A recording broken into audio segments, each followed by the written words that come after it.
Assalamualaikum warahmatullahi wabarakatuh. Alhamdulillahirrabbilalamin.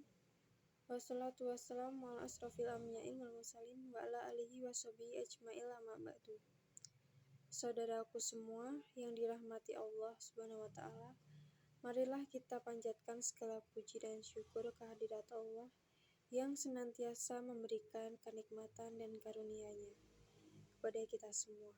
Berkat karunia-Nya pula kita bisa berkumpul di majelis yang mulia ini. Salawat serta salam semoga senantiasa tercurahkan kepada junjungan kita baginda Rasulullah Muhammad Sallallahu Alaihi Wasallam yang telah berjasa sekali bagi peradaban keilmuan umat manusia. Semoga kita menjadi umat yang mendapat syafaat darinya kelak di padang mahsyar. Saudaraku semua, kemajuan teknologi telah mendominasi berbagai bidang kehidupan, khususnya dalam kehidupan remaja milenial. Bila kamu perhatikan, gadget memang memiliki sisi positif. Kecanggihan teknologi memungkinkan kita untuk mengerjakan segala aktivitas lebih mudah. Namun di balik manfaat positif tersebut, ternyata sebanding dengan pengaruh negatifnya. Pada kesempatan yang berbahagia ini, perkenankan saya menyampaikan kultum mengenai akhlak untuk anak zaman sekarang, beserta salah satu contoh real seperti terjerumusnya remaja pada gaya berpakaian. Tren ini tersebar begitu cepat dan mudah ke seluruh penjuru dunia. Mirisnya, remaja justru menjadikan hal tersebut sebagai kiblat mereka. Sebagai generasi penerus bangsa yang cerdas, seharusnya kita bisa lebih selektif memilih dan memilah mana tontonan yang bisa menjadi tuntunan. Style kebarat-baratan yang mempertontonkan lekuk tubuh justru membuat mereka bangga. Tren fashion kekinian membuat anak remaja lupa diri. Demi mengikuti perkembangan zaman dan menuruti ego agar tidak dianggap kuno atau ketinggalan zaman, mereka rela mengesampingkan akidah dan akhlak yang seharusnya mereka junjung tinggi. Hal ini tentu tidak sesuai dengan ajaran agama Islam yang mengharuskan kita menutup aurat. Sah-sah saja mengikuti fashion, tetapi tetap menjunjung tinggi nilai-nilai moral yang berlaku. Tanpa kamu sadari, cara berpakaian itulah timbul segala bentuk kejahatan, seperti pemerkosaan dan pelecehan seksual. Kita bisa melihat kedua kasus tersebut hampir mewarnai kehidupan sehari-hari. Hampir setiap hari pemberitaan di media sosial tak pernah sepi dari kedua kasus tersebut. Adapun hadis Rasulullah mengenai adab berpakaian berbunyi sebagai berikut. Rasulullah SAW bersabda, "Barang siapa yang memakai pakaian yang berlebih-lebihan, maka Allah akan memberikan pakaian hinaan pada hari akhir nanti." Dari hadis tersebut, jelas jika Rasul melarang kita, umatnya, untuk berlebihan dalam berpakaian. Hal ini karena berpotensi menimbulkan kesombongan diri dan ujung-ujungnya akan merendahkan orang lain. Sedangkan kasus berpakaian yang dewasa ini sering kita lihat, yakni sebenarnya mereka berpakaian, tetapi pakaian tersebut tidak berfungsi sebagaimana yang diterangkan dalam hadis riwayat Muslim dan ba'udu libas. Ada dua golongan ahli neraka yang belum pernah saya lihat keduanya. Yang pertama, kaum yang membawa cambuk seperti ekor yang mereka pakai untuk memukul orang.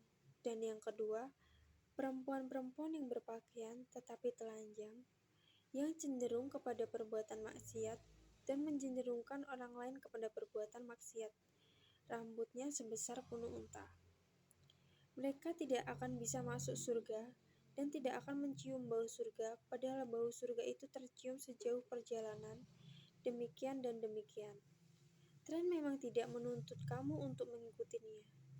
Namun, sudah sewajarnya kamu paham bagaimana cara berpakaian menurut Islam untuk perempuan. Lantas, bagaimanakah cara mengikuti tren yang baik dan benar? Dalam hal ini, bukan berarti kita tidak bisa mengikuti tren fashion terbaru. Silahkan mengikuti tren-tren fashion selama hal itu positif. Adapun adab berpakaian untuk laki-laki dan wanita yaitu sebagai berikut. Yang pertama, menutup aurat. Aurat laki-laki menurut ahli hukum ialah daripada pusar hingga ke lutut. Aurat wanita pula ialah seluruh anggota badannya, kecuali wajah, telapak tangan, dan telapak kaki. Rasulullah SAW bersabda, bermaksud, paha itu adalah aurat. HR Bukhari Muslim. Yang kedua, tidak menempatkan tubuh, pakaian yang jarang sehingga menampakkan aurat, tidak memenuhi syarat menutup aurat.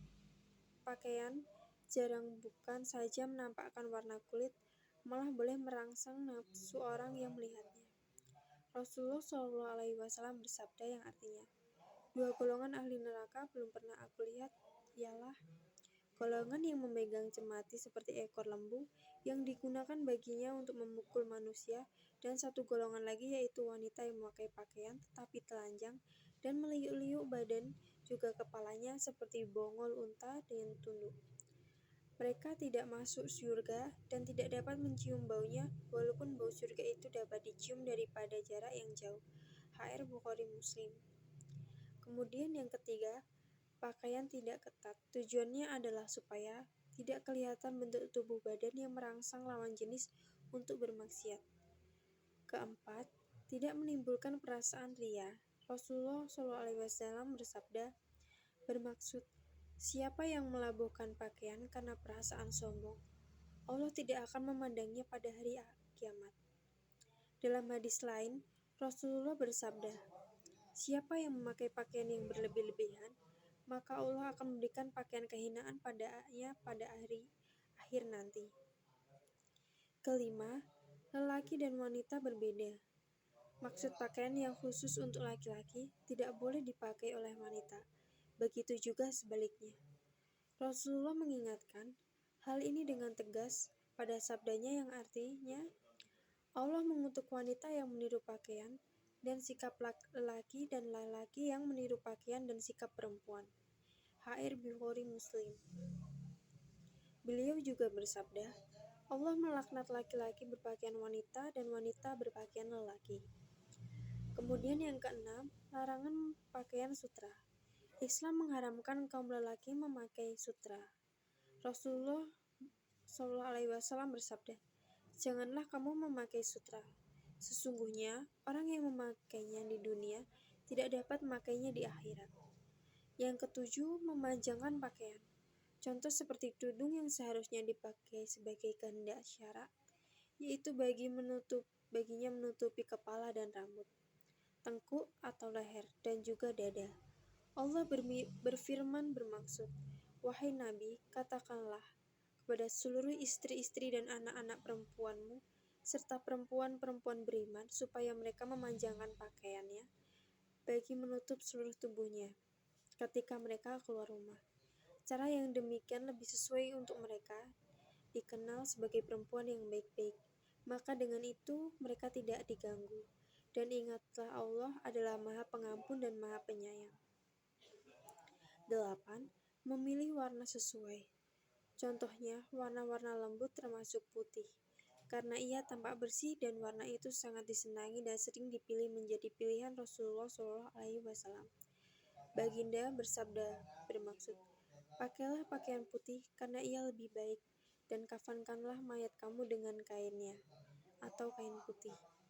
Dalam Islam, wanita cantik adalah yang menghormati dirinya sendiri dan menjunjung tinggi attitude. Masih bisa kok mengikuti tren tanpa harus mengumbar aurat. Ingatlah jika kelak, sebagian besar penghuni neraka adalah wanita-wanita yang suka mengumbar aurat mereka sehingga menimbulkan syahwat bagi yang melihatnya. Kiranya kultum pada kesempatan kali ini cukup sekian. Mudah-mudahan kita termasuk umat Nabi yang senantiasa mendapatkan taufik dan hidayahnya. Ada salah ucap dan perbuatan saya mohon maaf. Saya akhiri. Bila taufik wal hidayah. Wassalamualaikum warahmatullahi wabarakatuh.